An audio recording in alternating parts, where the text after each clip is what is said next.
SGBs sovereign gold bonds नवंबर 2015 के अंदर government ने SGBs को इंट्रोड्यूस किया था under the gold monetization scheme.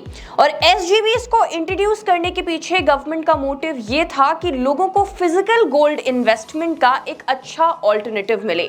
और SGBs के आने से फिजिकल गोल्ड के अंदर सच में इन्वेस्टमेंट्स काफी ज्यादा डिक्लाइन हुई। But it seems now government again want to shift the focus of investors from SGBs to physical gold.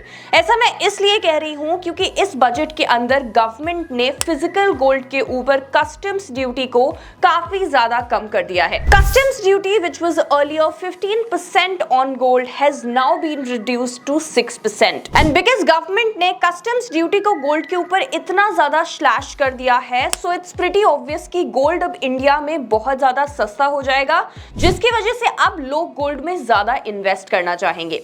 And जैसे कि मैंने आपको बताया कि अब जो फोकस है इन्वेस्टर्स का वो वापस से SGB से हटके फिजिकल गोल्ड पर शिफ्ट होना शुरू हो जाएगा। चलिए let's now come back to the topic of SGBs यानी कि sovereign gold bonds. Now SGB एक बहुत अच्छा ऑल्टरनेटिव था फिजिकल गोल्ड का। यहाँ पे आपको 2.5% का इंटरेस्ट रेट मिलता है जब तक आप SGBs को होल्ड करते हैं। हर साल आपको ये फिक्स्ड इंटरेस्ट रेट मिलता है। इसके अलावा जब आप सॉवरेन गोल्ड बॉन्ड्स को बाय करते हो उस टाइम पे जो गोल्ड का प्राइस चल रहा होता है, लेकिन जब आप उसे होल्ड करते हो 8 साल का जो मैच्योरिटी पीरियड है यहाँ पे वो होता है, तो 8 साल के बाद जब आपके SGBs मैच्योर हो जाते हैं, आपको जो वैल्यू मिलती है वो मिलती है उस टाइम के करंट गोल्ड मार्केट के प्राइस के ऊपर। अब देखिए नवंबर 2015 के अंदर जो पहली सीरीज SGBs की इंट्रोड्यूस करी गई थी, उसका जो रिडेम्पशन है वो लास्ट ईयर 2023 के अंदर हुआ होगा। तो देखिए साल में 4 बार जो SGBs की सीरीज हैं ये आती हैं, सीरीज 1, सीरीज 2, सीरीज 3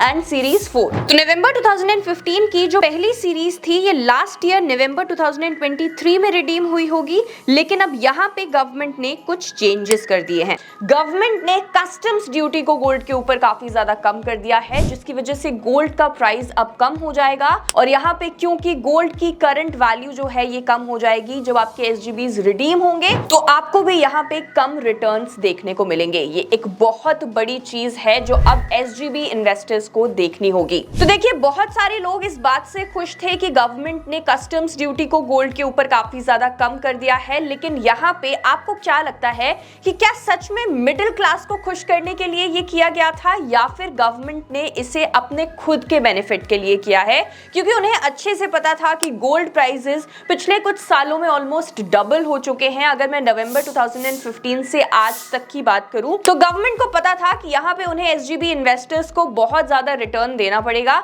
इसके अलावा देखिए उस टाइम पे नवंबर 2015 के अंदर जो SGBs थे उस पे 2.75% का इंटरेस्ट रेट मिलता था एनुअली, जो कि उसके बाद 2.5% हो गया था। लेकिन देखिए यहाँ पे उस टाइम पे जिन्होंने इन्वेस्ट किया होगा SGBs के अंदर उन्हें तो 2.75 का ही इंटरेस्ट मिला होगा। तो यहाँ पे गवर्नमेंट को 2.75 का इंटरेस्ट भी देना पड़ता, इतना ज्यादा रिटर्न भी देना पड़ता। इसलिए गवर्नमेंट ने क्या किया, गवर्नमेंट ने गोल्ड के ऊपर कस्टम्स ड्यूटी को स्लैश कर दिया, जिसकी वजह से गोल्ड के प्राइसेस गिर गए। और अब गवर्नमेंट को इस वजह से बहुत ज्यादा रिटर्न्स इन्वेस्टर्स को नहीं देने पड़ेंगे, जिसकी वजह से उनका फायदा हो जाएगा। नाउ नॉट जस्ट दिस, बल्कि ऐसी भी बातें सुनने को मिल रही हैं that SGBs can be discontinued by the government.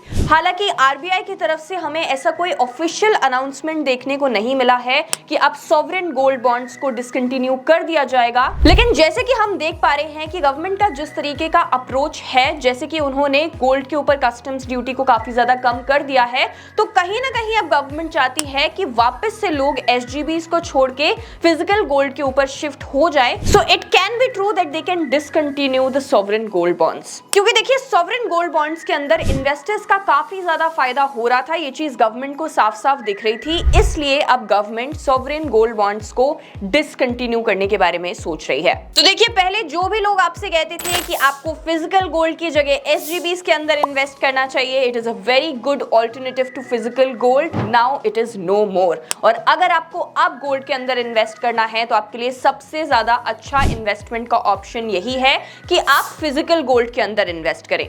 अब देखिए फिजिकल गोल्ड के अंदर एक सबसे बड़ा जो ड्रॉबैक है वो ये होता है कि मेकिंग चार्जेस देने पड़ते हैं। अगर आपको गोल्ड ज्वेलरी बाय करनी है देन यू हैव टू पे hefty making charges for it. तो इसके लिए आप क्या कर सकते हैं, आप गोल्ड बिस्किट्स में इन्वेस्ट कर सकते हैं, क्योंकि यहाँ पे मेकिंग चार्जेस बहुत कम देखने को मिलते हैं। However you will have to pay GST on it. Now sovereign gold bonds के अंदर सबसे बड़ा बेनिफिट पता है क्या था, यहाँ पे आपको जो अमाउंट मिलता था at the time of redemption, it was totally tax free. Yes, you heard it right, आपको उस पे 0% टैक्स पे करना पड़ता था। इस वजह से भी गवर्नमेंट कहीं ना कहीं सॉवरेन गोल्ड बॉन्ड्स को डिसकंटिन्यू करना चाह रही है, क्योंकि गवर्नमेंट का यहाँ पे बिल्कुल भी फायदा नहीं हो रहा था। But Indeed it was a very good alternative for investments against physical gold, क्योंकि देखिए फिजिकल गोल्ड के अंदर आपको जीएसटी देना पड़ता है, आपको मेकिंग चार्जेस देने पड़ते हैं, आपको स्टोरेज चार्जेस देने पड़ते हैं। एसजीबीज के अंदर तो आपको ऐसा कुछ भी नहीं देना था। जैसे जैसे गोल्ड का प्राइस इंक्रीज होता, आपको उतने ज्यादा रिटर्न्स एसजीबीज के अंदर मिलते, जिसके अलावा आपको 2.5% का फिक्स्ड इंटरेस्ट जो है ये हर साल मिल ही रहा था। और इस सब के बाद जब रिडीम करते आप अपने एसजीबीज को, तो पूरा जो अमाउंट था वो टैक्स फ्री था। So SGBs were actually a very good alternative to physical gold, and that's why आप जहां देखो हर कोई आपको यही बोल रहा था कि फिजिकल गोल्ड को बाय मत करिए, बेटर है कि आप एसजीबीज को बाय करिए। लेकिन यहाँ पे पिक्चर अब टोटली चेंज हो चुकी है, बिकॉज एसजीबीज के अंदर इन्वेस्ट करना अब उतना ज्यादा ल्यूक्रेटिव नहीं रहने वाला है। Rather than you should focus on investing in physical gold, और आपको ऐसा कोई तरीका ढूंढना चाहिए जहां पे आपको कम मेकिंग चार्जेस देने पड़े, कम स्टोरेज कॉस्ट बियर करनी पड़े, बिकॉज कहीं ना कहीं अब आपको अगर गोल्ड में इन्वेस्ट करना है तो आपको फिजिकल गोल्ड ही बाय करना पड़ेगा। और देखिए अब आपके लिए फिजिकल गोल्ड के अंदर इन्वेस्टमेंट सस्ती भी हो गई है, क्योंकि गवर्नमेंट ने कस्टम्स ड्यूटी को बहुत ज्यादा कम कर दिया है। सो नाउ इन्वेस्टर्स जिनको सिर्फ गोल्ड के अंदर ही इन्वेस्ट करना है, उन्हें कहीं और इन्वेस्ट नहीं करना, तो आपके पास एक ही ऑप्शन बचा है, फिजिकल गोल्ड। हालांकि अगर आप गोल्ड में इन्वेस्ट नहीं करना चाहते तो बहुत सारे ऑप्शंस अवेलेबल हैं आपके पास, आप वहां पे इन्वेस्ट कर सकते हैं। लेकिन देखिए गोल्ड को एक सेफ हेवन एसेट माना जाता है, क्योंकि जहां पे हर जगह पे वॉलेटिलिटी आ जाती है। मैं बात करूं स्टॉक मार्केट की, मैं बात करूं बॉन्ड्स की, तो कहीं ना कहीं इनका जो मार्केट है वो वॉलेटाइल है। बॉन्ड्स का नहीं है उतना, लेकिन उसके बाद भी अगर इंटरेस्ट रेट चेंजेस होते हैं तो हमें बॉन्ड यील्ड्स के अंदर डिफरेंस देखने को मिलता है। लेकिन अगर मैं बात करूं गोल्ड की, तो गोल्ड हेजिंग पर्पसेस के लिए काफी ज्यादा अच्छा है, क्योंकि जहां पे स्टॉक मार्केट के अंदर वॉलेटिलिटी आ जाती है because of various reasons, gold is something that never gets shaky and is always stable. So are you happy that government slashed customs duty on gold and now gold will be cheaper for you, or you're sad that you cannot invest in SGBs anymore because they are no more lucrative? हमें comments में जरूर बताइएगा, और ऐसी और videos के लिए channel को सब्सक्राइब करना बिल्कुल भी मत भूलिएगा। अगर आप इन्वेस्टमेंट करना चाहते हैं लेकिन आपके पास डीमैट अकाउंट नहीं है, तो डिस्क्रिप्शन में लिंक दिया गया है, आप जाकर वहां से फ्री में अपना डीमैट अकाउंट ओपन करवा सकते हैं और अपनी इन्वेस्टमेंट जर्नी को स्टार्ट कर सकते हैं। ऑल्सो अगर आपको फाइनेंस और इन्वेस्टमेंट रिलेटेड वीडियोस देखना पसंद है तो बेल आइकन को जरूर प्रेस कर दीजिएगा, ताकि ऐसी और वीडियोस को आप बिल्कुल भी मिस ना करें। Thank you so much for watching. I will see you in the next video.